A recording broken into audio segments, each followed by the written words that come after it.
25 minutes. What the front door? All right, we're going to be skipping through some of this, but I do want to see some of these comments. So, I did not know that, nor do I care. All right, guys. Well, welcome back to the channel. My name is Randall. This is the McClures. We react, review, make fun of, and laugh at stuff over here. We are sponsored by McClures.store. You can get quality American products, help support other Americans, as well as myself. McClures.store. Today we're going to be checking out Karine Jean-Pierre. She's holding a White House press briefing. This is just a few hours ago. Let's hear what this retard is saying today. Sure. If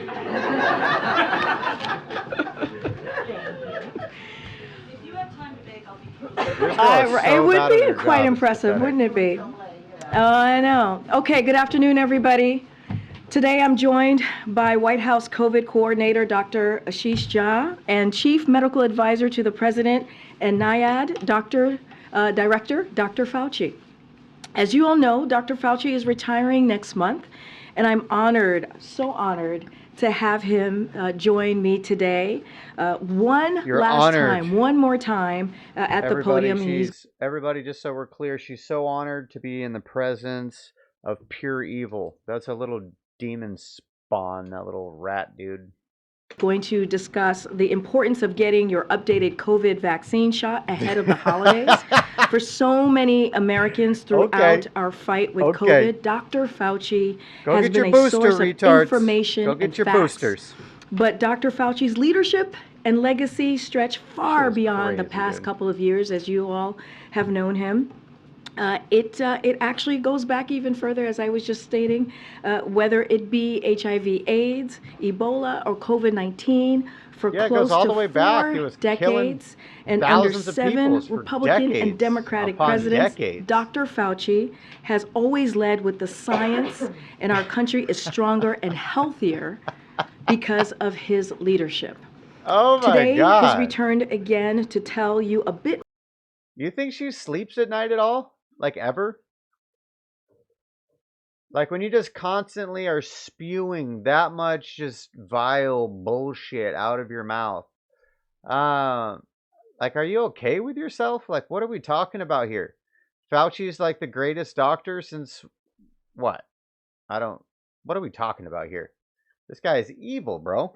This guy is straight evil.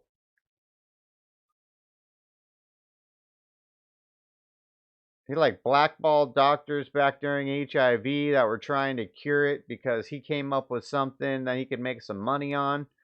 Turns out that was killing people too fast. Like, this guy is straight evil, bro. He's straight evil. More about the science related to this updated COVID shots that you've heard us all talk about, and an important, clear message you've heard from him before, which is please get vaccinated. Get your vaccine. So without further ado, it is my pleasure to introduce and welcome Dr. Fauci for his last run at the podium. It's all yours, Dr. Fauci. Bro. Thank you very much, Karine, for that really very, very kind introduction. It's really a great pleasure to be back here with you again, did you like that, little weasel? I believe for the last time. But as Karine said, I'm going to spend the next just couple of minutes talking to you about the importance of getting an updated booster vaccine as we enter into the holiday season and the colder weeks and months of the late fall and early winter. So let's just talk very briefly about what we know about the vaccines, because we want to make our decisions really based on facts, evidence, and data. Are the vaccines safe? That keeps coming up. The answer is now overwhelmingly it should be off the table. There have been 13 billion doses of a COVID-19 vaccine that have been distributed worldwide, hundreds of millions in the United States, and there's robust safety monitoring systems that are in place, and clearly an extensive body of information clearly indicates that they're safe. Next, are they effective? I believe you are all aware of this. If you look, that's what I don't understand when they do these things. He's like, clearly there's all this data. What data? Where's the data? Because all the data I see is only 1 out of 100 cases get reported, and even the 1 out of 100 numbers are crazy. So let's just move on. I've already told you everything is fine. Everything is fine. Let's move on. Look at the striking data overwhelmingly show the effectiveness of vaccines, particularly in preventing severe illness and deaths. And recent data that has come out indicate that if in fact you are vaccinated and boosted compared to an unvaccinated person, there's a 14 times lower risk of dying in the most recent BA.4/5 era compared to unvaccinated, and at least a 3 times lower risk of testing positive compared to the unvaccinated individuals. But then there's some issues that we have to deal with that are sometimes confusing to the American public. If that's such great data, why do you tell us that we should be, for our own safety and that of our families and the community, get a booster shot? There are 2 issues that in some respects are unprecedented when it comes to infectious diseases. And that is, as good as the vaccine is, and as good as post-infection protection is, the immunity and protection wanes over time. Okay, today is June 1st. Please say your name and Okay, spell so it. he literally I'm just God. said, G-O-D. Let me put it into some regardless of perspective how for you. good the vaccines are, and how well they work, and how protected you are, you're still going to need another one. And another one. And another one. Who is listening to this, dude? Who are these people? I don't understand what is wrong with the world. What? If you get vaccinated with measles or infected Rolling with over a measles, cord here with the my chair. duration of protection is measured at a minimum in decades and likely for a lifetime. That just happens to unfortunately not be the case when you're dealing with coronavirus and particularly SARS-CoV-2. So you need to update the protection that we know is good protection. Next, we have the complicating issue that we can't do anything about, is that you have the emergence every several months now, historically, of variants. Remember, Delta, Omicron, BA.4/5, BQ 1.1, the things that we're all hearing about and reading about and seeing. You don't have that with another example. You notice how they started naming them some weird shit so nobody would talk about them? It's easy to bring up Delta in a conversation. BQS12. I mean, what the... This shit is just crazy. I might be over this. Alright, let's see if they ask a question.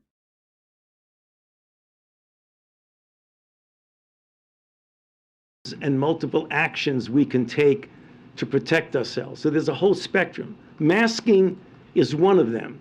Now, we're not talking about requirements or mandating.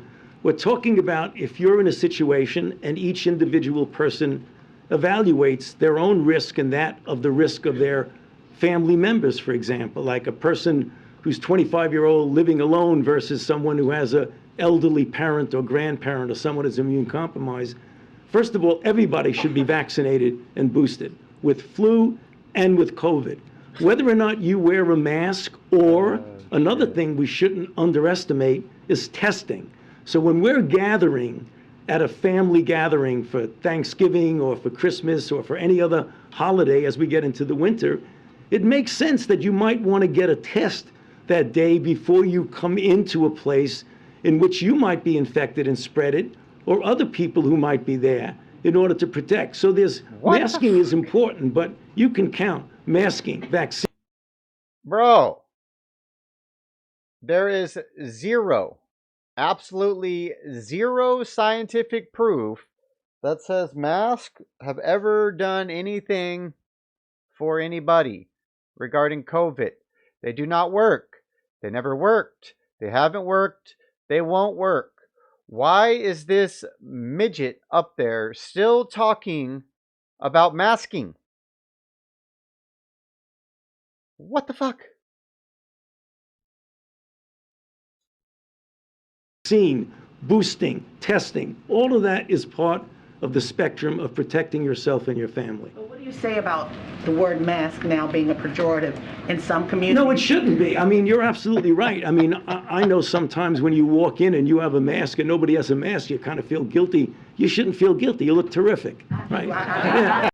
You don't. Yeah, you look terrific. Because everybody else in that store lives in reality. And you're a fucking retard living in delusion. Walking around in your Super Saver mask. This shit is crazy, bro. I have no The problem world wearing a mask. is crazy. We gotta move on. Go ahead, Alex. Go ahead. Alex, don't be disrespectful. You're being disrespectful. Hold on. No, wait, I did not call on you, Stephen. Go ahead, Alex. You're next. Green. My first question is, last year, two questions. The first is, last year we were really kind of hoping that the holiday season would go well, sort of look normal, and then Omicron came along and sort of disrupted a large chunk of January, February schools, flights. Are we seeing a similar dynamic, especially with some of these new subvariants coming along? And then my second question, Dr. Fauci, for you specifically, what was the most difficult moment of the pandemic response for you throughout the last two and a half years? I'll start with the first, and then obviously Dr. Fauci can answer the second. So the short answer is no. First of all, you can't predict with any certainty. So we don't know what Mother Nature is going to throw at us. That said, these subvariants, obviously we're tracking them very closely. The good news is, even if you see a diminishing of our vaccines, they're still effective against these subvariants, way more effective than the original vaccine, right? So I feel very confident that if people continue to get vaccinated at good numbers, if people get boosted. That's it, folks. It's decided. This asshole feels very confident, so we can all rest assured now.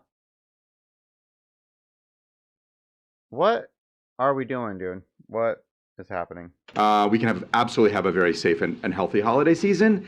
Well, there's always a caveat here of things out of the left field you can't predict and you can't. But nothing I have seen in the subvariants makes me believe that we can't manage our way through it effectively, especially if people step up and get their vaccine. Especially if you step up. No matter what your goals are, we Listen can to help your you reach them. overlords. We told you, put the experiment inside you. So Do that's it a really now. difficult question to answer, but the most difficult because, we've all lived through almost 3 years of the most horrendous outbreak that we've experienced as a society in well over 100 years. Oh But there are my certain God, things that dude. stand The out. I gaslighting, could bro. probably write an essay on all the things that were difficult time.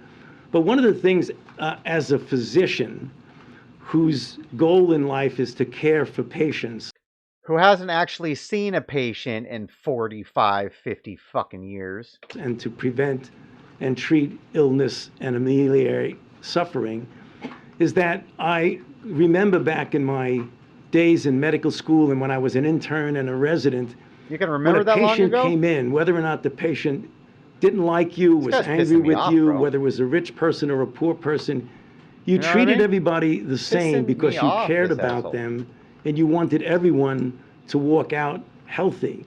So when I see people in this country, because of the divisiveness in our country, of not getting vaccinated for reasons that have nothing to do with public health, but have to do because of divisiveness and ideological differences, as a physician, it pains me because I don't want to see anybody get infected. I don't want to see anybody hospitalized, and I don't want to see anybody die from COVID.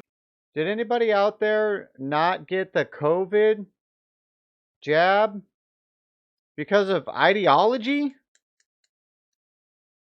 Or because it's a medical experiment you're trying to conduct on the entire fucking planet? Whether you're a far-right Republican or a far-left Democrat, it doesn't make any difference to me. I look upon it the same way as I did in the emergency room in the middle of New York City. Yeah, because we're all lab rats to you, you psycho, demonic creature. When I was taking care of everybody that was coming in off the street. So that's the thing that troubles me most about this. Dr. Fauci, Wow. only 13% of... Hold on one second. We have a process here. I'm not calling out on people who yell. And you're being disrespectful to your colleagues, and you're being disrespectful to our guests. I will not call on you if you yell, and also you're taking time off the clock because Dr. Fauci has to leave in a couple of minutes. I'm done. I'm not getting into a back and forth with you. Go ahead, Jeremy. So was that planned? Take away Fauci's time so he doesn't have to actually answer questions? Fauci, But she's Put it asking, past she's him. asking a great question. You're not being me. Go ahead, No, Jeremy. she's asking a valid question. No, you ask your question, you should allow her to ask a Yes, question. Jeremy. She's Jeremy, asking a valid it's Jeremy. question, Dr. Fauci, It's on Jer- the origin of COVID-19. It is not your turn. No, It is not your turn. You come on the same people. That's the thing. You can't read a press briefing. You need to call from people across the room. She has a valid question. She's asking about the origin of COVID-19. I hear the question. And Dr. Fauci is the best person to Well, you answer. don't I wanna hear answer your it. question, but we're not doing this the way you want it. This is a disrespectful. It is. I'm done. Simon, I'm done. Simon, I'm done. I'm done with you right now. Go ahead. are you- Go ahead. Go ahead. Can we get the You're answer to the taking time away question? from your colleagues. Go ahead. Only 13% of adults have gotten this updated bivalent booster. 78% of adults have completed their primary series.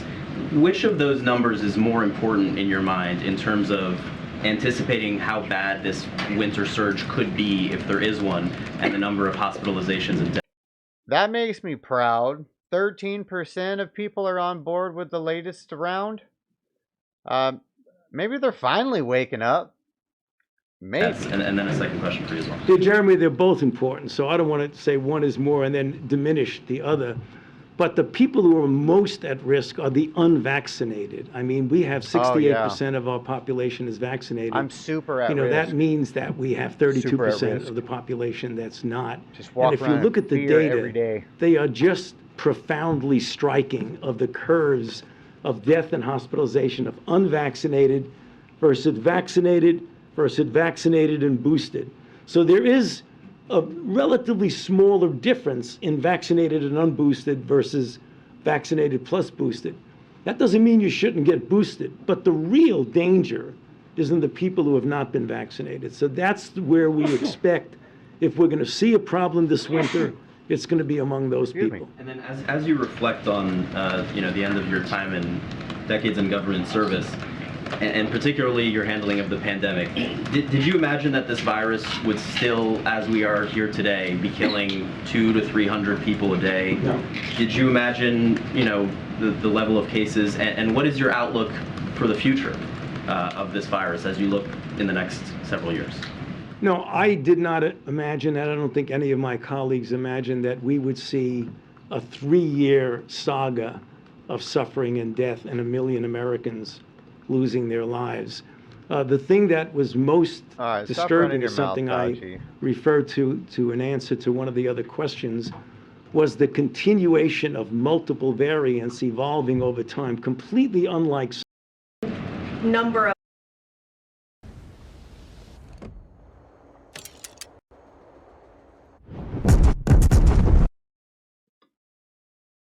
of Americans will get their updated vaccine, and what number are you hoping to achieve? Yeah, so we don't have a target. At this moment, I do believe that given where we are with COVID and the evolution of this virus, I do expect that for majority of Americans, they will need an annual COVID vaccine to have maximal protection. If you think about it, a majority of Americans were eligible for a booster last fall. If they got it last fall, they're eligible again this fall. Again, there's been a lot of, it's hard to make specific predictions about. They use the word eligible like you're winning a fucking prize or something, bro. Are you going to come in for your next round of experimental dosing? Are you? Crazy.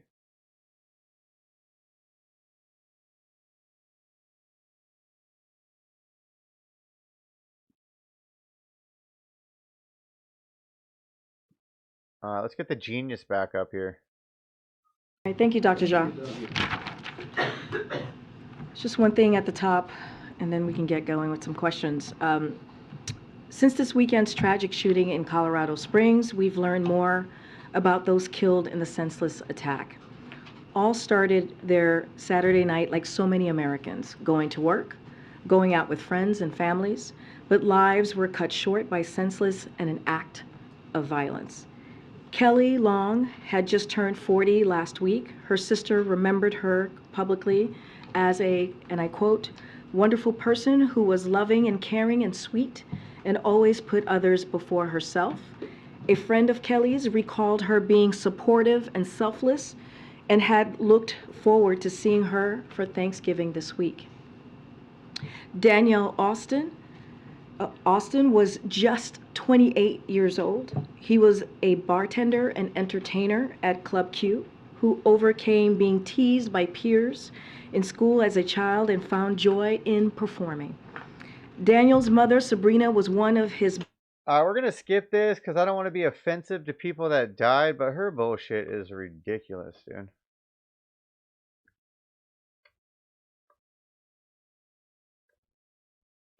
All loss of life is sad. Goes without saying. But Derek helped people outside Club Q too. When the pandemic hit and some of his friends and colleagues, family, who had spoken about the irreparable heartbreak in